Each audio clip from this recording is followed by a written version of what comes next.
Daddy నాకు first salary వచ్చింది, అందుకే మీకోసం బట్టలు తెచ్చాను. ఎందుకు నాన్న ఇవన్నీ? నా first job, first salary daddy. చాలా హ్యాపీగా ఉన్నాను. పెద్దమ్మకి వదినకు కూడా తెచ్చాను డాడీ, వాళ్ళకి ఇచ్చేసి వస్తాను.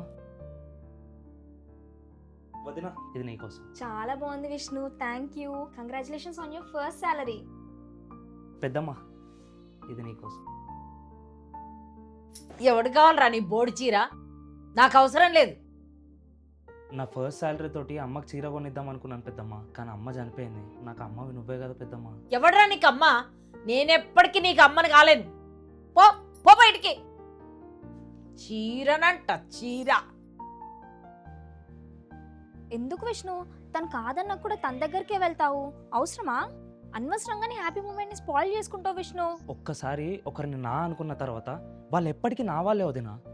నిజంగానే నేను ఎవరికో పుట్టాను, పెద్దమ్మకి అది నచ్చలేదు, కానీ ఎప్పటి వరకు ఆ కోపం అలానే ఉంటుంది అనేదే నా క్వశ్చన్. తను మారదు విష్ణు, తన పాయింట్లో నువ్వు తనకేం అవ్వవు. పర్లేదు వదినా, ఏదో రోజు పెద్దమ్మ నన్ను దగ్గరికి తీసుకుంటుంది.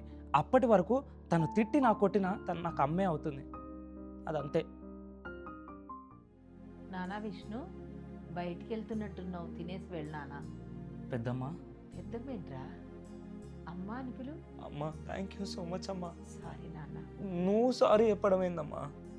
అమ్మయ్యా, మీరిద్దరూ కలిసిపోయారన్నమాట. ఏం చేస్తారు డాడీ, తను నాకు ఎప్పటికీ అమ్మే, అదంతే. కావాలంటే వాడు బయటికి వెళ్ళి ఒంటరిగా బ్రతకొచ్చు, కానీ నీ ప్రేమ వాడికి కావాలి.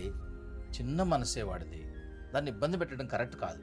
నా మాట విని వాడిని అర్థం చేసుకోవే ప్లీజ్. ప్రేమిస్తే ఏమవుతుందండి, మహా అయితే తిరిగి ప్రేమిస్తారు. ఒక్కసారి ప్రేమించి చూడండి. ఈ షార్ట్కి కనెక్ట్ అయితే కుటుంబ కథ ఎపిసోడ్ రిలీజ్ అయింది, వెళ్ళి చూడండి, ఇంకా కనెక్ట్ అవుతారు.